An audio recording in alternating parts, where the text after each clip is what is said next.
la clase pasada habíamos visto lo que es la parte de diseño de eje, vimos que hay que calcular tres condiciones para que el eje sea adecuado, que es la resistencia mecánica, la presión independiente y velocidad crítica.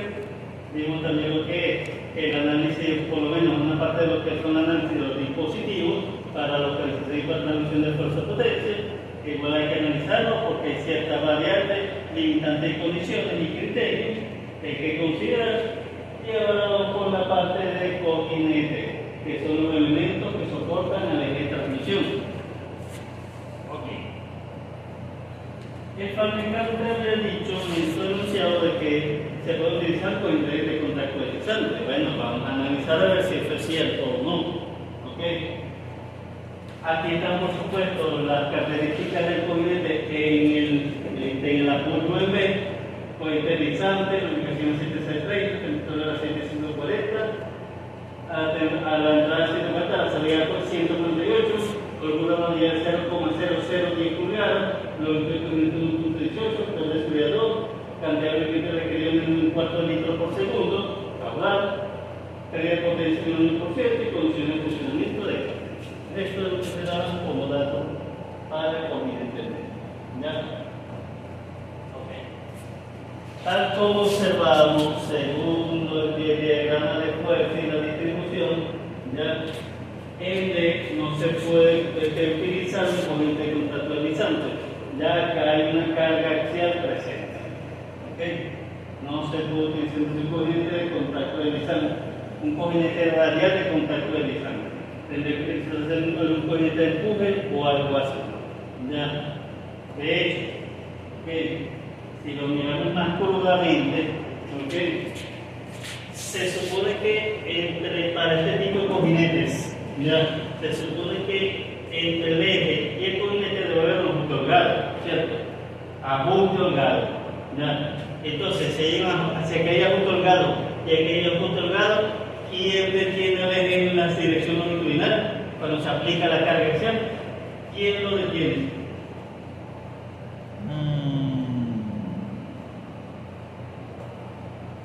Dale, profe. Nadie lo detiene, ya, porque Por no eso. hay un tope, no hay escalón, no dice que Sí. se dice un cojinete de contacto, bueno, un cojinete que se te carga axial, nada. Si Ya. yo coloco los cojinetes aquí, ya, el eje se va a deslizar, ya, porque digo, yo puedo decir, no, esto no sirve, es mentira, ya, Profe, pero usted Pero no... para propósitos de cálculo yo voy a seguir adelante. Claro. Ya, pero ya de aquí no ve, se mueve el problema. Bueno, eso es lo que tienen que hacer ustedes, analizar si dadas las condiciones me sirve o no el cojinete por fuera. Profe, allí por ejemplo, usted no había dicho que lo más recomendable era que un ajuste sea holgado y el otro forzado. Para los rodamientos. Para los rodamientos. Ya, estamos hablando de cojinete de contacto deslizante. Otra cosa. Lo mismo aquí, cojinete deslizante, yo le dije, ajuste holgado entre el eje y el cojinete. Y ajuste forzado entre el cojinete y el soporte. ¿Ya?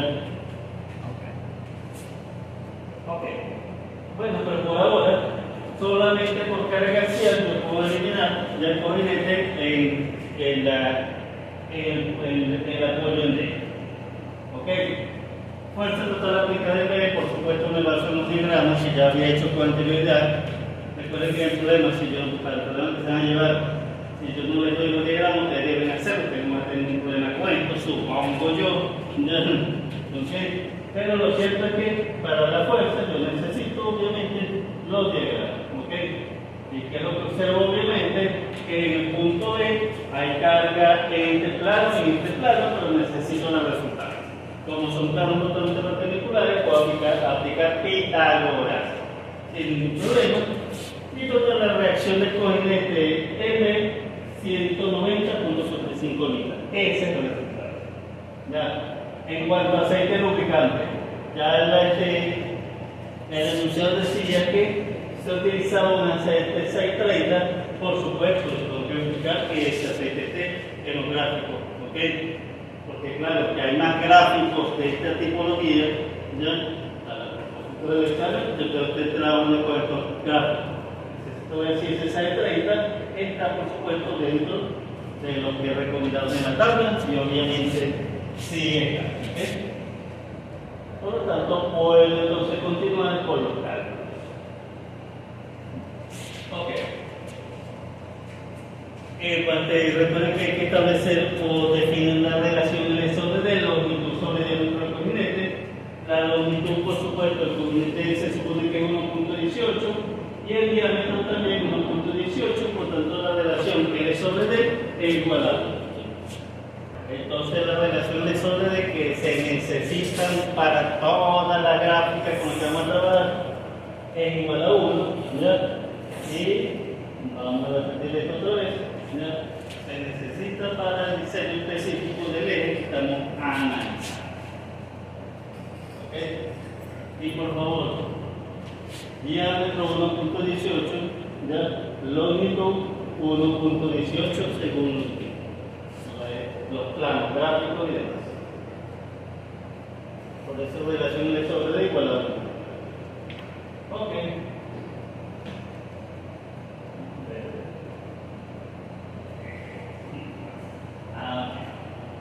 Y por supuesto, volviendo al título, la relación de sobre D la van a necesitar para todos los cálculos respectivos. Ya, comenzando primero con esta tabla. Ya, es la que me define las variables funcionales. Ok.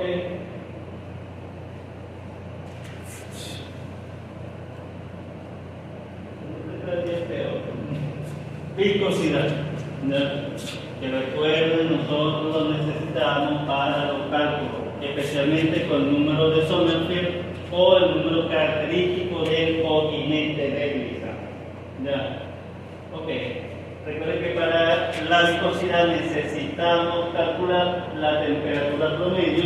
Ya, en este caso, como tengo todos los datos respectivos, puedo sustituir la ecuación y esa variación de temperatura, ya, pues claro, de los datos que tengo, el final menos inicial, me da 8 grados Fahrenheit y al sustituir la ecuación de temperatura promedio, me da 148. ¿Ya? Claro. Esto es entre dos, ya está. Ya, realmente que no sé por qué se enreda la vida con delta, con yo sé qué cosa. Pero lo mismo, de esta manera. Promedio, ya. Temperatura final e inicial, entre. Ya, se acabó. El mismo. Ya. Ok. Una vez que yo tengo la temperatura promedio y tengo también el tipo de sistema lubricante, que lo tengo obviamente como dato cuando entro en esta gráfica. Y por supuesto, dependiendo con el sistema con el que esté trabajando, sistema métrico, sistema inglés, simplemente en función de la temperatura promedio del lubricante, intersecto, proyecto, ¿ya? Y dependiendo si es sistema métrico o sistema inglés, obtengo los resultados respectivos. En este caso, me dio aproximadamente 3.80 microreinos. ¿Ya? De la viscosidad, y esa por supuesto es una de las unidades de viscosidad que se utiliza centifón, no sé si se acuerdan de eso, si que han visto lubricación o algo parecido. ¿Ya? Creo que no han utilizado el centifón, pero creo que ese sistema inglés indica. Profe, ¿y cómo sabe uno que da eso, profe? ¿Perdón? ¿Cómo sabe uno que da eso? ¿Qué tabla para ver? No sé si la pueden mostrar. Se la acabo de mostrar. Ah. Sí, pero ya va. Entonces aquí está viscosidad absoluta en microreinos, ya, este es para el sistema inglés, y en milipascal por segundo en el sistema métrico. Bueno, pero como le digo, temperatura promedio que acepta con el tipo de lubricante y proyecto. Ya, sí, de una vez directamente. Claro, no yo sí ese aquí. A ver. Ok. Una vez que ya tengo la viscosidad, ¿ya? Entonces puedo comenzar a calcular lo que es el número de Sommerfeld o el número característico del cojinete. De la ecuación, por ejemplo, no tengo la carga aplicada, pero la carga se puede aplicar con la ecuación, en función de la carga real aplicada, del factor de seguridad, del diámetro y de la longitud. ¿Ya? Esto, por supuesto, fuerza sobre área. una medida de presión. Ya, el resultado es una medida de presión. W, por supuesto, simplemente la reacción en corriente que estoy analizando, ya lo había calculado. ¿Okay? El factor de seguridad lo voy a tomar como 2, pero si no me equivoco, eso es dato del problema, que parece conveniente, el factor de seguridad era 2. ¿Ok? Simplemente la acción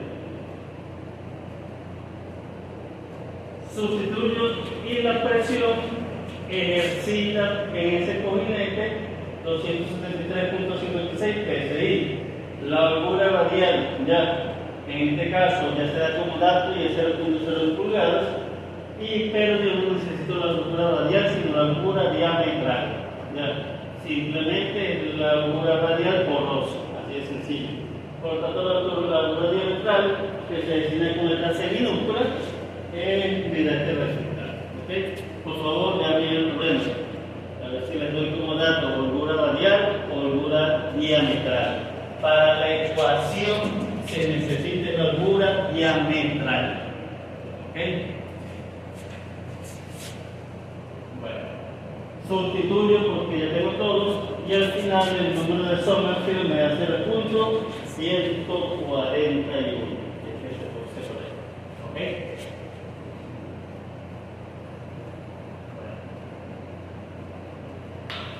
Una vez que tengo el número de Sommerfeld, ya puedo entonces ir realizando todos los parámetros geométricos de funcionamiento de los coordinates.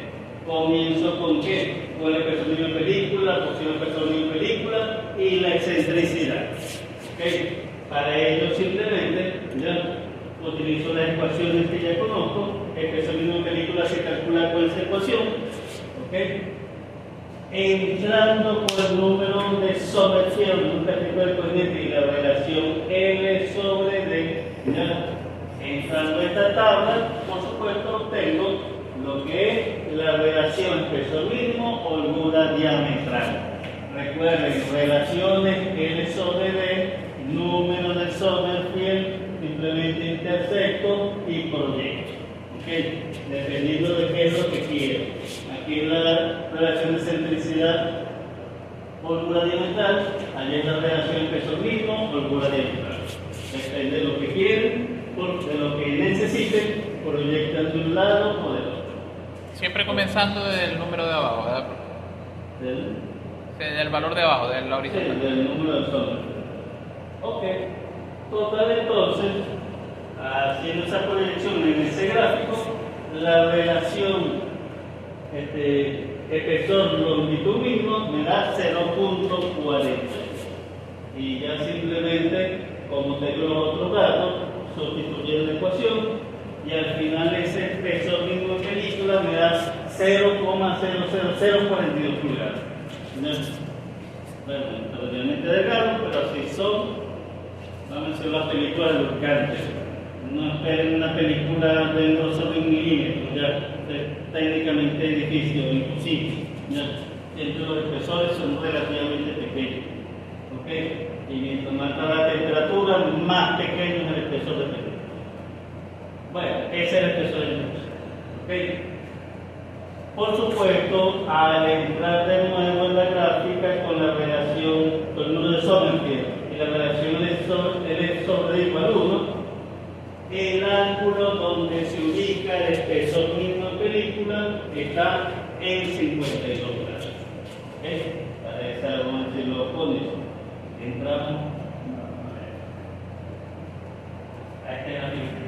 ¿Okay?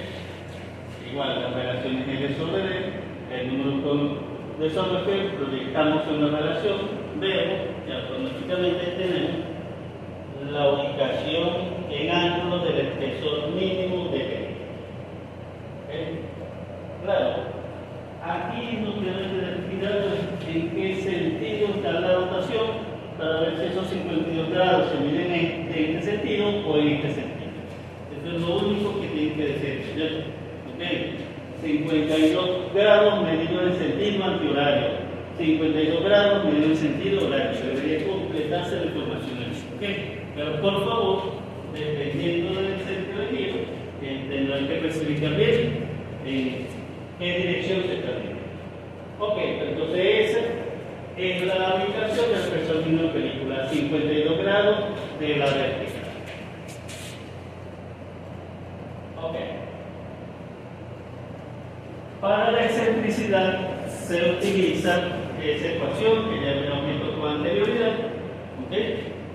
Y entrando con el número característico del continente y la relación L sobre D igual a 1, en esta gráfica obtengo por supuesto la relación excentricidad, holgura, diámetro. Ya, lo mismo siempre. Proyecto el valor de S, el valor de L sobre D y bueno, cuando se intersecta y el resultado. Total, entonces, en teoría, si no me equivoqué, la relación excentricidad holgura diametral me da 0.58. Ya tengo todos los otros datos de la ecuación, sustituyo entonces y la excentricidad me da 0.0000.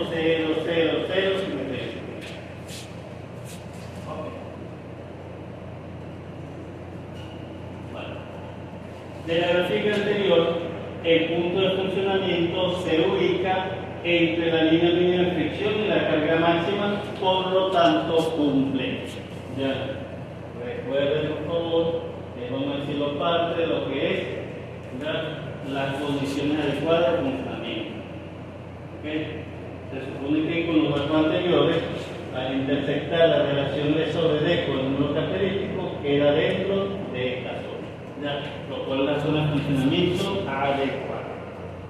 Entonces, eso lo deben verificar. Como el espesor de película es menor que la mitad de la holgura diametral o la holgura radial, entonces también cumple. Eso también, por favor, es parte de lo que es la verificación. Ya, aquí está abajo esa condición. Excentricidad. Cumple la condición, perfecto, no hay problema. Y lo último, como la excentricidad entre la y continente es menor que la mitad de la holgura diametral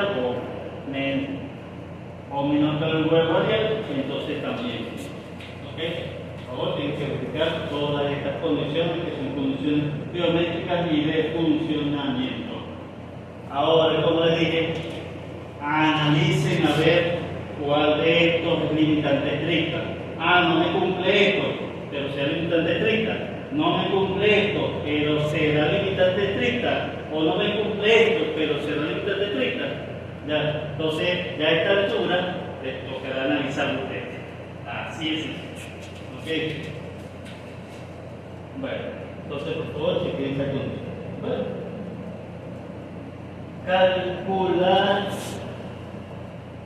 la presión máxima de la película lubricante, la posición de la presión máxima y la posición terminal de la película lubricante. Eso, al igual que en el caso anterior, se basa en ecuaciones y relaciones. Ya, la presión máxima se calcula como la presión entre la relación de la presión y la presión máxima. ¿Okay? Para esa relación de presión y presión máxima, esto igual con el número característico del coordinate y la longitud a esta gráfica, y con esas dos variables obtengo esa relación de presión versus presión máxima. Recuerden, esas relaciones son adimensionales. Total, me da 0.42, si está bien calculado, sustituyo la ecuación y la presión máxima entonces me da 651.10 psi.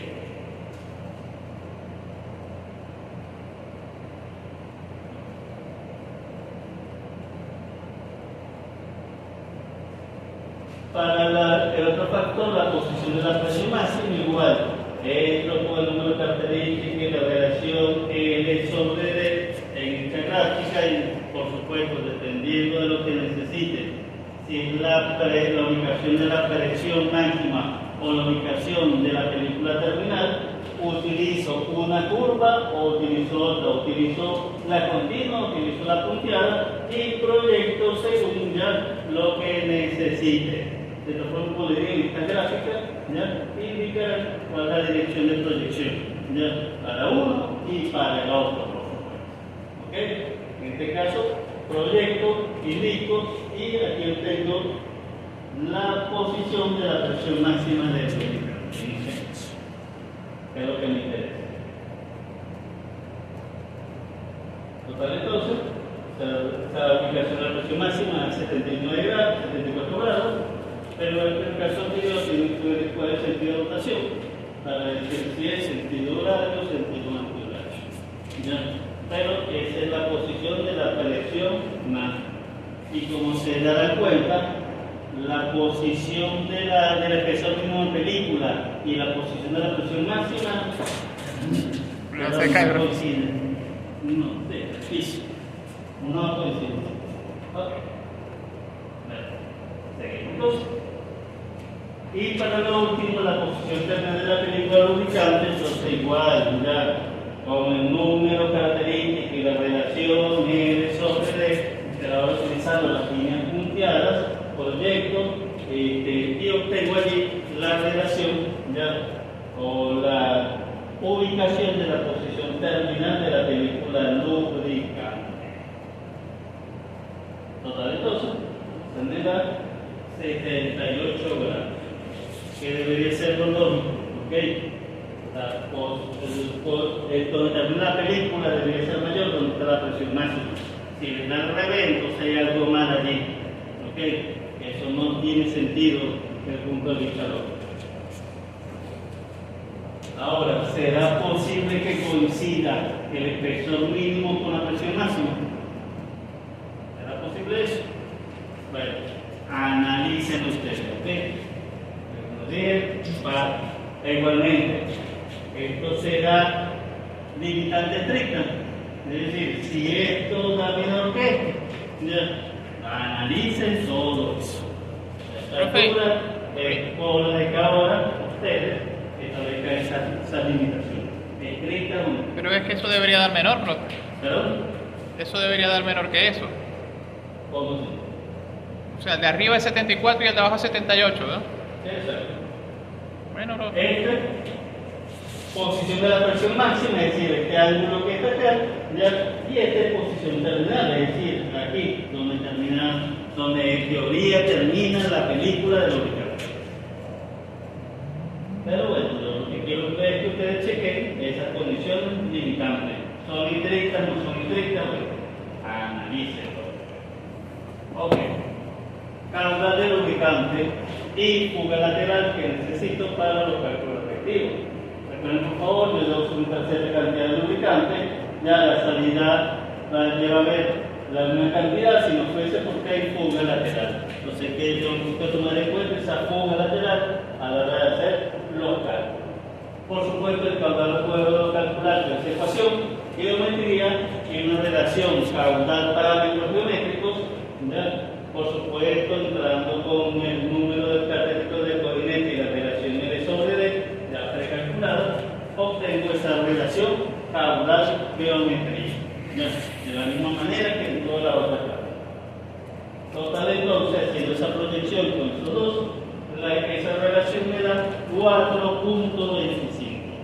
Sustituyendo en la ecuación del caudal, al final, este me da 0.086 pulgadas cúbicas por segundo. Claro, como yo no manejo, no se maneja en ese caudal, entonces esa nomenclatura del caudal se después recomendar. La fuga lateral se calcula con esa ecuación en función del caudal de entrada y de la relación caudal de fuga versus caudal suministrado, ¿ya? Igual con el número de coordinate y la relación L sobre D, ya utilizo ahora esta tabla y haciendo la proyección respectiva.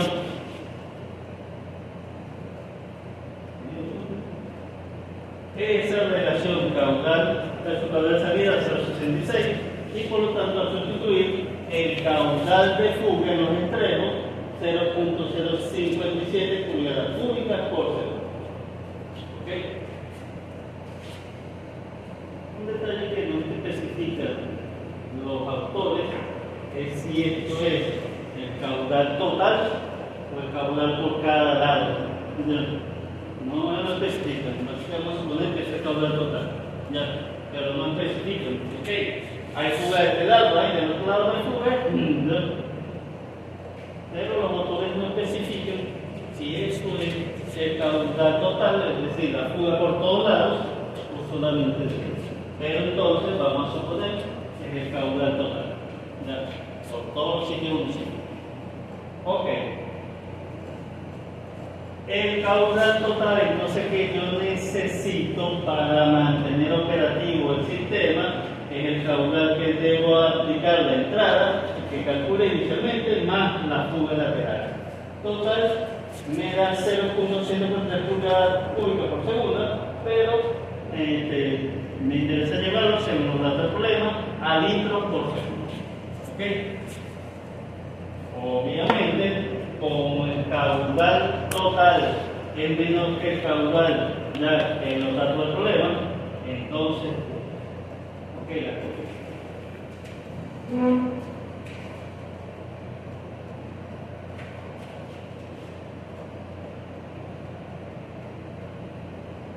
Bueno, seguimos con parámetros, ahora vamos con el coeficiente de fricción, el torque de fricción y la potencia por fricción.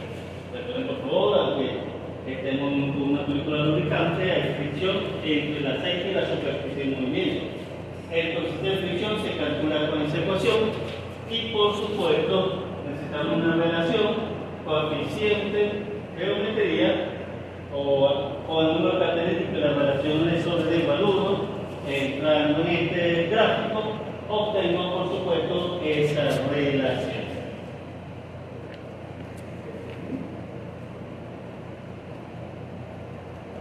Total, según el gráfico, me da 3.40, sustituye la ecuación y el coeficiente de fricción 0.0058. Recuerden que un coeficiente de fricción es adimensional. ¿Okay? El torque de fricción, ¿okay? Se calcula con esa ecuación en función de la potencia de la carga aplicada, del diámetro y del coeficiente de fricción. Como ya tengo todo, sustituyo y el torque de fricción 0.638 libras por pulgada. Claro, bajo, pero tiene su significado. Y la potencia entonces es el torque por la velocidad entre el factor de conversión. Como ya tengo todo, sustituyo. La potencia me da 0.07, es la potencia de pérdida, es la potencia perdida por la fricción entre el aceite y la superficie en movimiento. ¿Ok?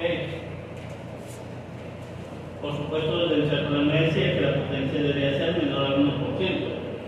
Hago el cálculo respectivo, ¿ya? Me da 0.075 y como entonces la potencia de pérdida es menor que el 1%, entonces cumple la condición. Igual, ¿qué pasa si tu lado mayor a 1?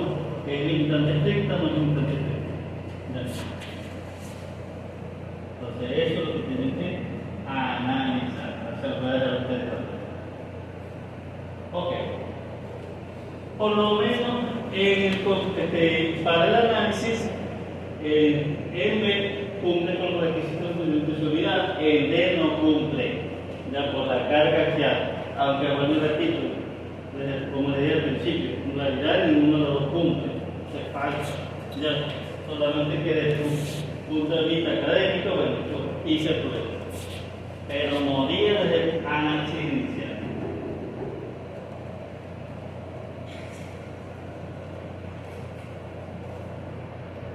Parte de coeficientes de bola. Ya, igual, ya te voy a explicar si este tipo de coeficiente puede ser aplicado en ambos apodos. ¿Okay? Entonces, según nos da el problema, en el elemento B hay coeficiente de frío de bola en la zona profunda, la designación según la TAC 62500, la medida de utilización estimada de kilohora, el elemento de sujeción es otorgado, factor de mismo 1.25. Para el examen, ya les voy a enviar por correo el catálogo de FAC que vamos a utilizar. ¿Okay? ¿Por qué? Porque haciendo revisiones de los catálogos que yo tengo, en algunos aparece una nomenclatura, en otros aparece otra nomenclatura, según el año de edición. ¿Ya? ¿Okay? Entonces, para evitarme el inconveniente de que me diga, profesor, en este catálogo no lo conseguí, por tanto no hice el problema. El catálogo que van a hacer en su correo, ese es el catálogo con el que van a trabajar para el examen. Ya ahí sí no está el coordinate que yo les indico, bueno, chévere. Ya, ok, no pueden hacer otra cosa. Pero van a trabajar única y exclusivamente con ese catálogo. Y por favor, para el examen me van a imprimir la hoja, ¿ya? Donde estén esos rodamientos, si es que están. ¿Ok? Bueno, entonces recuerden un fabricante para lo que son los cálculos. Ok. Fuerza aplicada igual utilizó el diagrama respectivo, en este caso fuerzas en ambos planos, mutuamente perpendiculares, aplico Pitágoras para obtener el resultante. ¿Ya? Vamos a explorar la carga de diseño radial equivalente del coeficiente de bolas. Recuerden, por favor, que estamos siguiendo el procedimiento que vimos en la clase para lo que es el diseño o selección de coordinadas.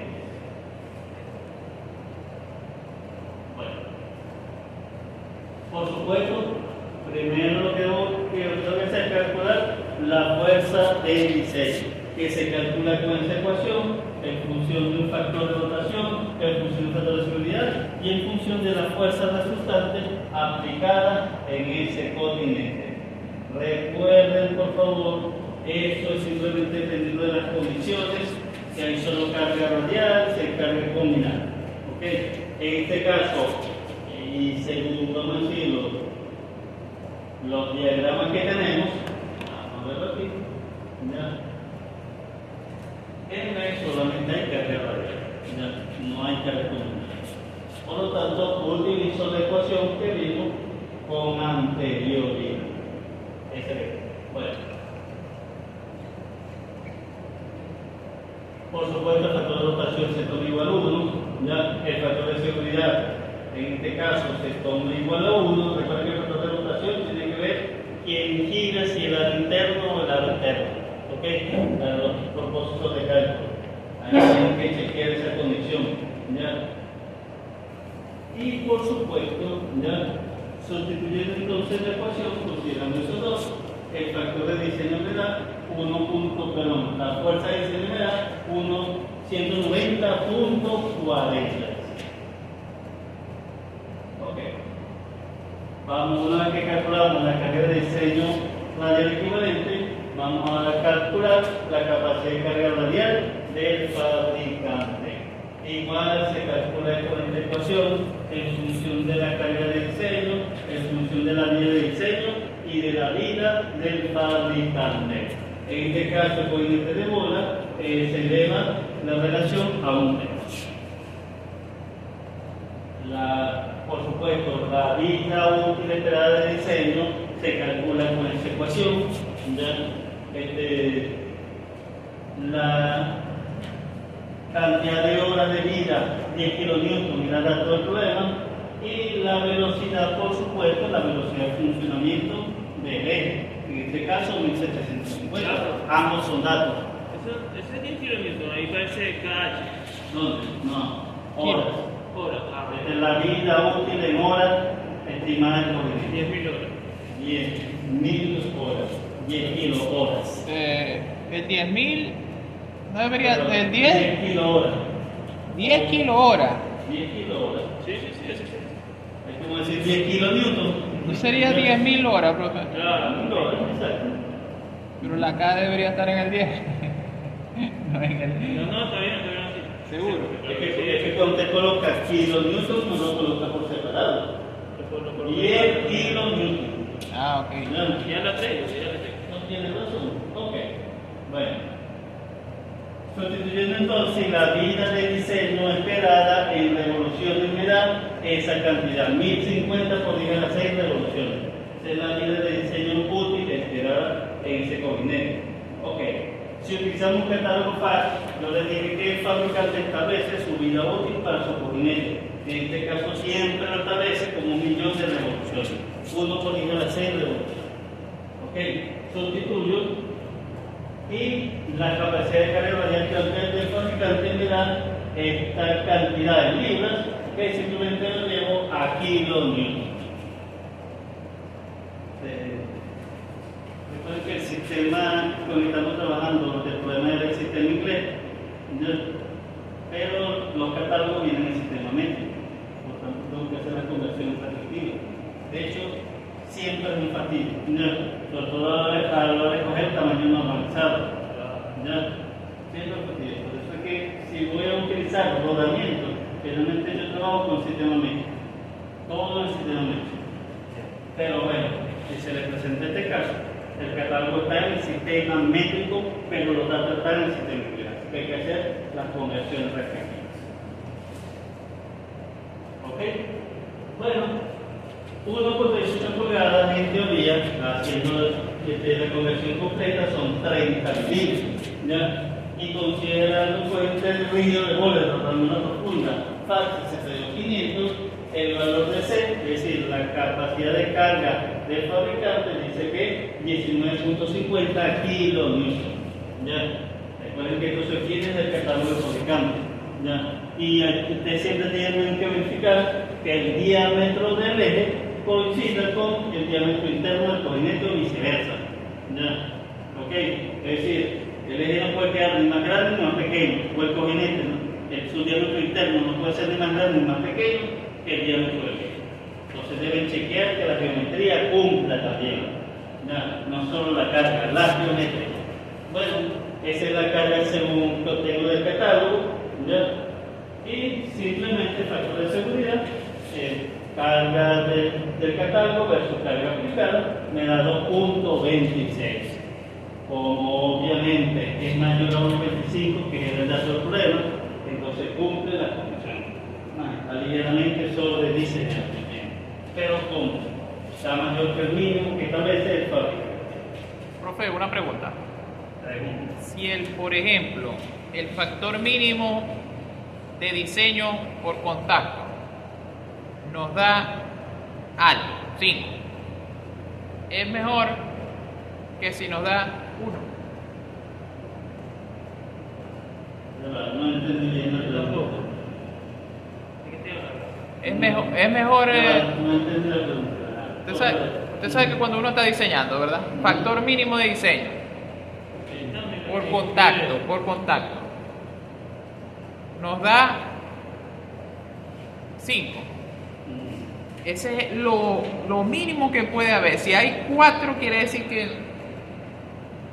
no depende de la recomendación. Que no falla, pero que no cumple con las condiciones del fabricante o del proveedor o de quien sea. Ok. ¿Ya? ¿Qué está sobrediseñado eso? Sí, pero para cuestiones de sobrediseñado. Ajá. Ahora, ¿es mejor si das alto ese factor de diseño No. Depende. o es mejor si da menos? Claro, mientras más pequeño sea, mejor. Mientras más cercano esté al valor que se establece en el diseño, mejor todavía. ¿Ok? Porque si yo digo no, de 95 y le da 5, para mí eso está sobrediseñado. ¿Ya? ¿Y si es debería hacer tratar de variar para el diseño. Las condiciones para que se acerque más al valor establecido en los datos del producto. ¿Ya? Entonces sí está sobrediseñado. No es un buen diseño. Okay. ¿Ya? Ahora, respecto, profe, al tema de la potencia en kilowatts. Si, por ejemplo, nos dicen que tienen que trabajar con 5,5 kilowatts, uno por seguridad, si tienes un factor de diseño muy bajo, tal, puede usted trabajar con 6, le puede aumentar un pelito más a la potencia esa, o sea, 6,5. Sí, pero recuerden que en los cálculos de potencia se introduce un factor de potencia. ¿Ya? ¿Ok? Y para colmo de males, cuando usted va a los fabricantes, el problema es que no consigue ese valor exacto. ¿Ya?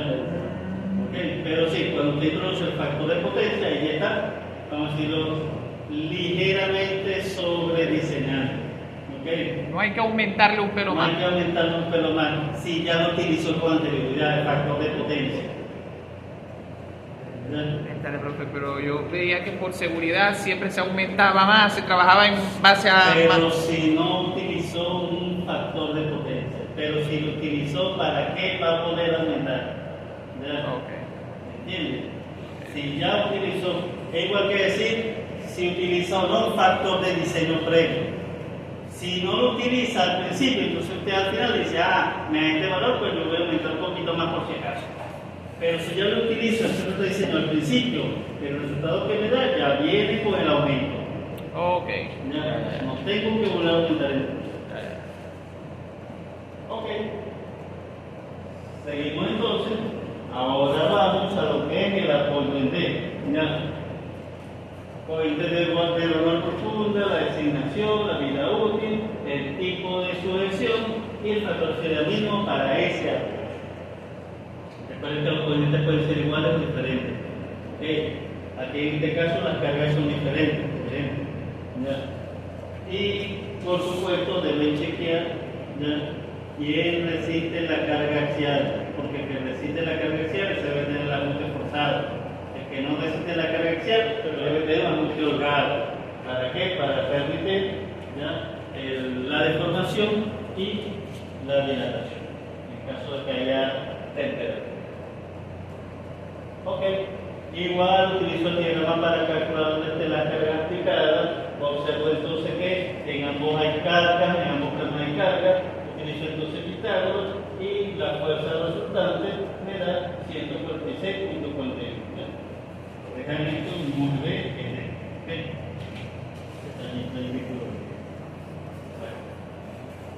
Y la fuerza axial, según el diagrama, 962 kilos. La fuerza axial es tremenda. Extraordinariamente grande. Pero bueno, es lo que hay.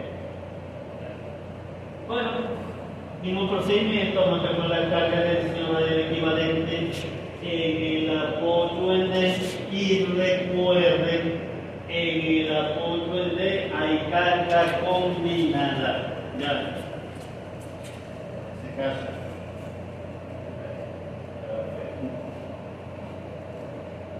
Bueno, entonces, o lo calculo con la ecuación de arriba, lo calculo con la ecuación de abajo, ambos cálculos, y se toma el mayor valor. Ya, eso es lo que establece el procedimiento para el cálculo cuando hay carga combinada. Ya, en este caso entonces, ya, el factor de dotación, el factor de seguridad lo tomo igual a 1, sustituyo en ambas ecuaciones, ya.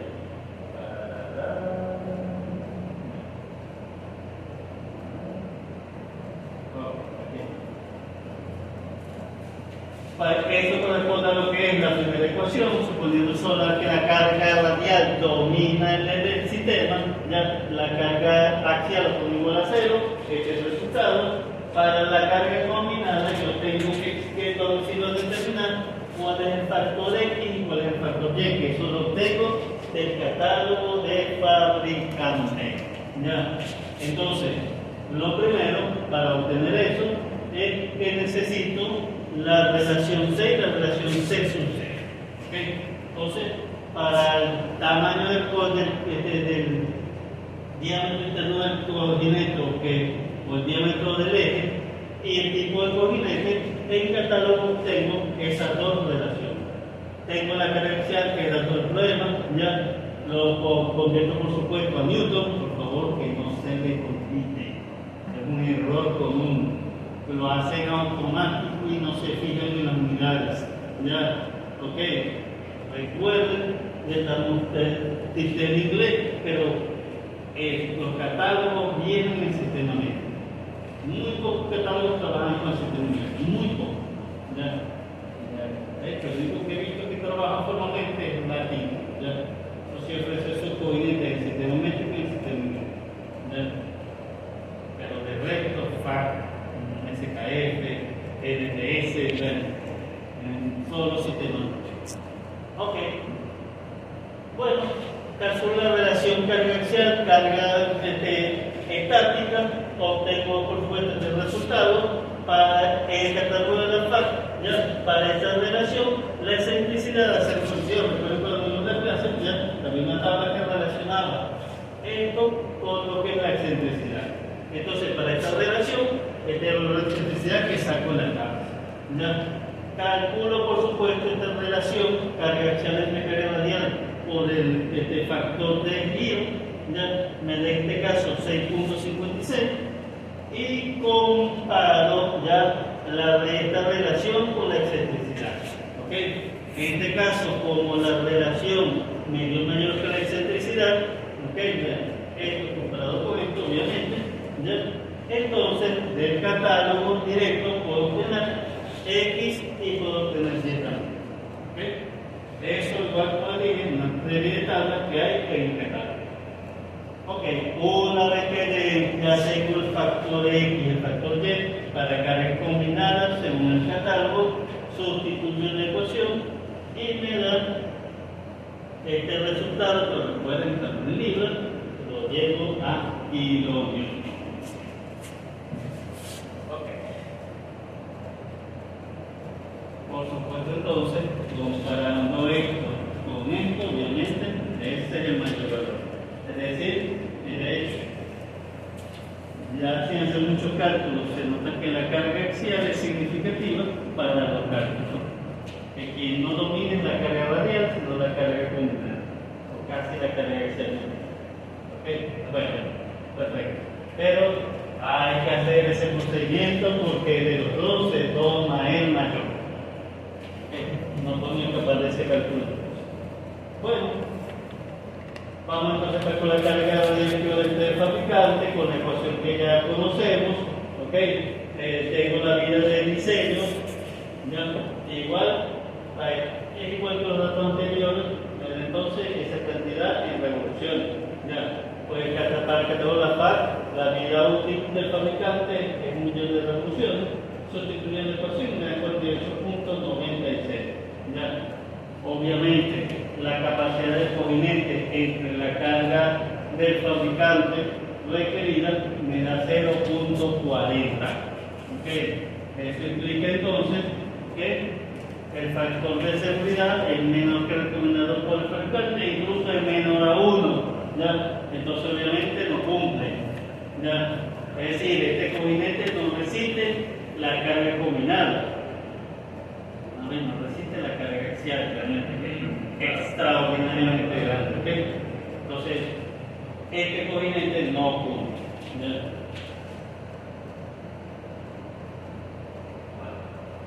Total, entonces, el D, el coordinate de bola, cumple con las condiciones. El D no cumple. ¿Okay?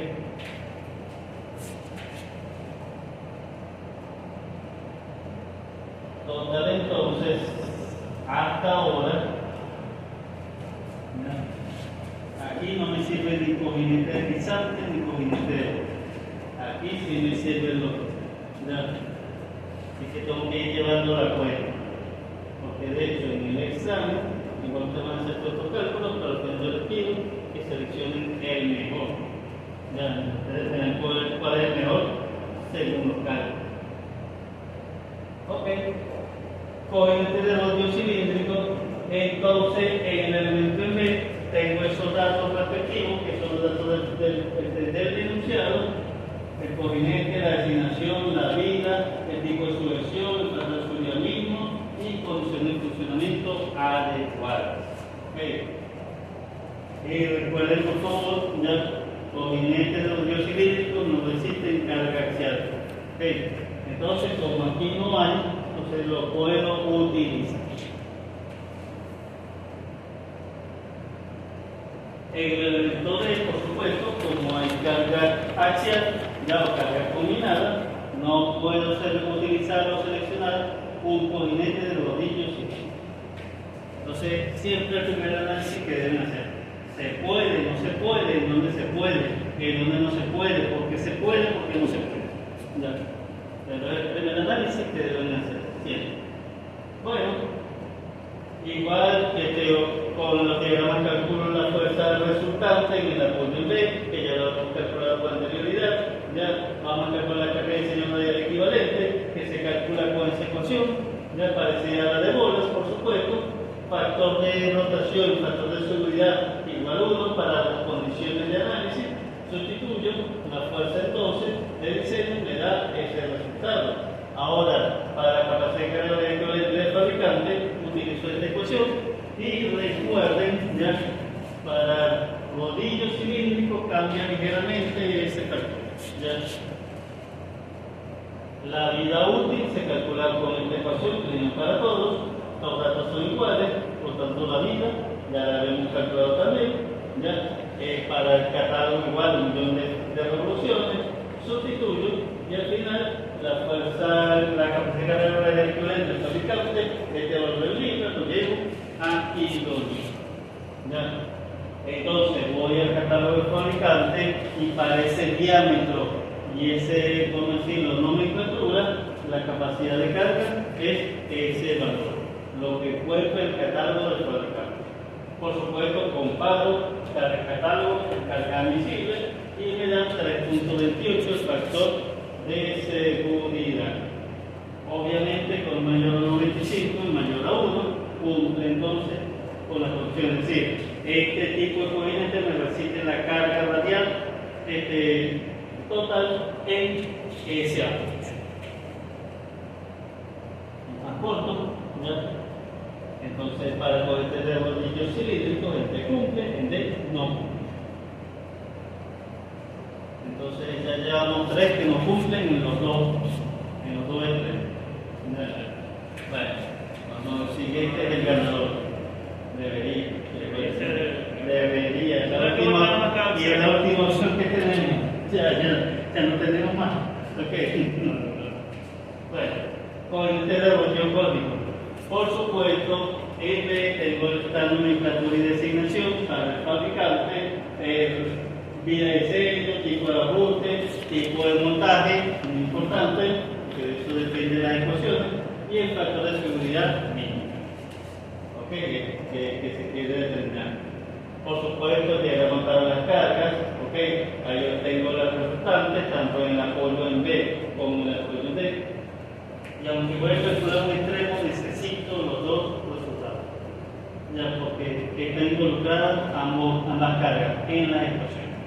Voy a calcularlo en B, pero aunque solamente esté en B, necesito la carga en B para los cargas. ¿Ok? Y la carga axial también. Ya. Bueno. Tipo de montaje de los cohetes de rollo cónico, ya se ve establecido que el montaje no es, por supuesto, tiene esta característica, ¿ya? Para montaje en o montaje indirecto, como se llama. Pero entonces aquí yo tengo que definir cuál de las dos, vamos a decirlo, sistemas de ecuaciones voy a utilizar, porque eso depende no solamente del tipo de montaje, sino de la dirección de la carga axial externa aplicada. ¿Okay? Si va en esta dirección, entonces esta es una ecuación. Si va en esta dirección, entonces son otras ecuaciones. No son iguales, para nada. ¿Okay? Entonces, aquí es donde se enredan también a veces ustedes los estudiantes. ¿Ya? ¿Okay? Porque no sé por qué no visualizan que no es lo mismo la carga axial en esta dirección que en esta dirección. ¿Ya? No sé por qué no lo visualizan. Al llegar a escogerse, pues mucho por falso. ¿Ya?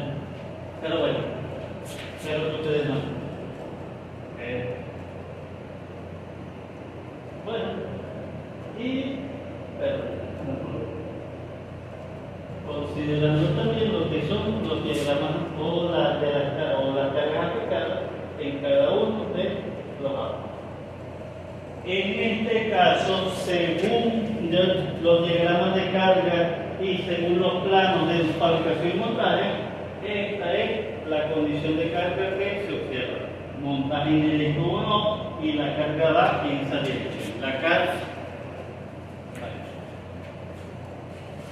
La carga axial resultante. ¿Okay? Porque yo puedo tener cargas axiales en direcciones contrarias. Pero si una gobierna a otra, esa va a ser la dirección que van a tomar. ¿Okay? Por si acaso. Por si acaso. La carga axial es la carga axial resultante. Bueno, entonces para la condición respectiva, ya es esto, mejor dicho, con este gráfico confirmamos esa condición de la selección del sistema de carga. Bueno, una vez que ya tengo entonces el sistema de montaje, voy entonces a calcular la carga de diseño radial equivalente. Vamos a trabajar usando la nomenclatura del problema, ¿ya? En este caso, ¿ya? Tengo, mejor dicho, para las condiciones de carga, o utilizo esta ecuación o utilizo esta ecuación. ¿Ya? Cuando la carga radial es dominante, es decir, se desprecia la carga axial, o cuando se debe considerar la carga combinada, es decir, la carga axial y la carga radial. ¿Ya? Y por supuesto, al igual que en el caso anterior, se toma el mayor valor. ¿Ok? Bueno. Factor de seguridad lo voy a tomar uno para los cálculos, para el diámetro y para el tipo de cojinete entro al catálogo del fabricante y el K sub B y el K sub D es igual a 1.17. Recuerden por favor, esto es el catálogo. Ustedes entran con esas dos variables o parámetros y para esas condiciones dentro de la tabla van a encontrar este K.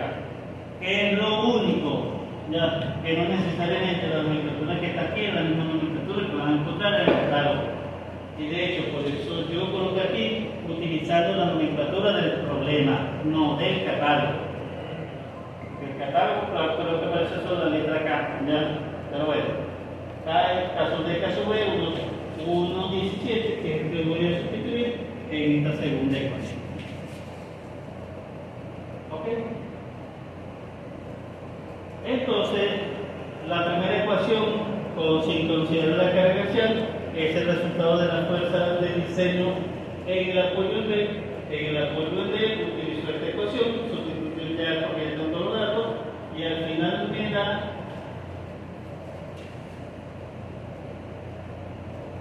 menos 1557.76. Menos. Exactamente. Era posible que era lógico, mejor dicho, decir que esto de una carga negativa. Esa carga axial. No. Esta es la carga, vamos a decirlo, de diseño equivalente en ese apoyo. Es decir, la combinación de carga radial y carga axial. Ya, me da una sola carga. Es algo así como la energía de distorsión, que yo tengo carga combinada, pero al final lo transformo en un solo esfuerzo, perdón. Ya, lo mismo sucede aquí. La carga combinada yo la transformo en una carga radial equivalente. Ya, ahora, ¿será lógico que es negativo? Eso será para representar nada más únicamente el signo. Perdón, el sentido. El sentido de la fuerza. Profe, y ahí no hay que sacarle... Pero es que la carga radial equivalente va en una sola dirección, ¿cómo decirlo? Ya. Pero ahí no hay que sacarle el valor absoluto. No, yo creo que es lógico porque no iba a la carga en esa dirección. Carga radial. Eric. La carga equivalente. La carga radial equivalente. Una carga externa, si acaso. Iba en esa dirección, yo creo que sí. Ok. No, ciertamente es más lógico que el valor negativo. No, para nada lógico, claro. Producto simplemente de las operaciones y de que ya tengo una carga axial extraordinariamente grande. Lo cual implica que prácticamente la carga radial aplicada es insignificante. Ya, es insignificante. Eso es lo que quiere decir. Pero bueno, como de todas formas la ecuación me dice que como el mayor valor, entonces 190 es mayor que 1557, ¿sí o no? Claro que sí. Ya. ¿Ok? Entonces ya ahí no le presto mayor atención a eso. Bueno, una vez entonces que yo tengo la carga de diseño ya equivalente, voy a calcular la capacidad de carga radial. Ya lo calculo obviamente con esta ecuación, que ya la conocemos. Tengo la vida en evoluciones de diseño, tengo la vida del fabricante, sustituyo, me da ese valor al final, ya entro al catálogo del fabricante y la capacidad de carga radial es ese valor. Comparo, por supuesto, fabricante versus aplicado y me da un factor de seguridad de 1.7. Mayor a 1.5, mayor a 1, cumple entonces con la función. ¿Ok? Por lo menos en ese término.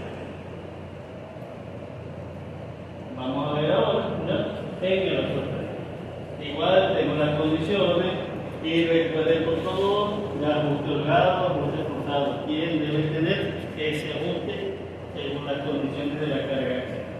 Esta profesoría 1.25. Bueno, el mismo asunto entonces, determino cuál es la carga aplicada en ese apoyo, ya lo había hecho con anterioridad, y por supuesto no me olvido de la carga axial, ya el tipo de montaje, el montaje en O igual, ya tengo ya esta condición predefinida, que ya lo había hecho con anterioridad igual, ya calculo la carga de diseño radial equivalente, utilizando la nomenclatura, esas son las ecuaciones, y debo tomar el mayor valor. Para propósito de cálculo, el factor esquivator igual a 1, y entrando al catálogo, el factor K me da 1.76, igual que lo anterior. ¿Okay? Sustituye entonces para la carga solamente radial y para la carga combinada.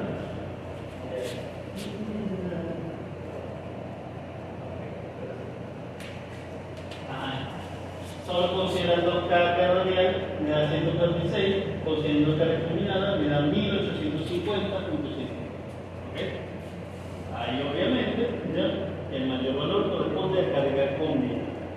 Bueno, ahora calculo la carga de radial equivalente del fabricante con esta ecuación, por supuesto, ya la vida del diseño, ya lo hemos calculado con anterioridad, ya la vida del fabricante también, ya calculamos la carga radial equivalente en ese valor, comparo por supuesto ya con lo que obtengo el estado del fabricante y comparando la capacidad de carga del fabricante con la carga aplicada, al final el factor de seguridad me da 0.17. ¿Okay?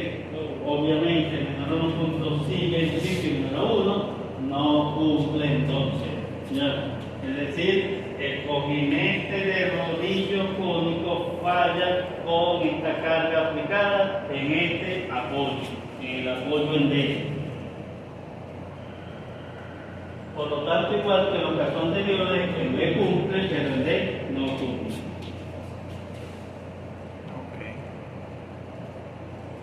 Ahora la pregunta, ¿esto será un diseño adecuado? No. ¿Por qué? Porque no cumple nada. No, o sea, que no cumple nada, es que esa carga. Ya va, recuerden, el eje me cumplió. Ya, el eje me cumplió. Sí, ya, ¿se acuerdan? Los dispositivos, los calculados me cumplieron. Ya. El único que no me cumple es el cojinete en el apoyo de, o al menos ese cojinete. Ya.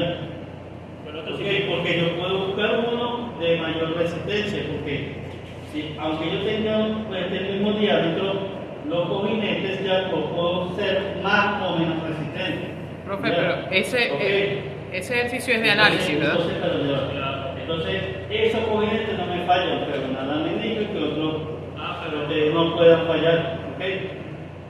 Ya, Pero no hay una respuesta absoluta entonces. Pero vamos. Pero con el catálogo que tenemos nosotros, hasta de rodillo cónico, o sea, no funciona. Yo creo que no. Para ese cojinete en particular, ya vuelvo y repito. Pero si quizás seleccionando otro, quizás se pueda funcionar. ¿Okay? Pero ¿y se puede concluir que ese diseño es adecuado si el cojinete no cumple? No se puede desamblar o desarmar el eje si los cojinetes no. O sea, tengo un cojinete que te ayude. Un cojinete que resista la carga aplicada. Okay, eso funciona. ¿Okay? Pero haciendo esas salvedades, ¿esto será un diseño adecuado? ¿Por qué? Con ese cojinete, los cojinetes que hay Bueno, en posición no cumplen. además de los cojinetes, ¿qué más?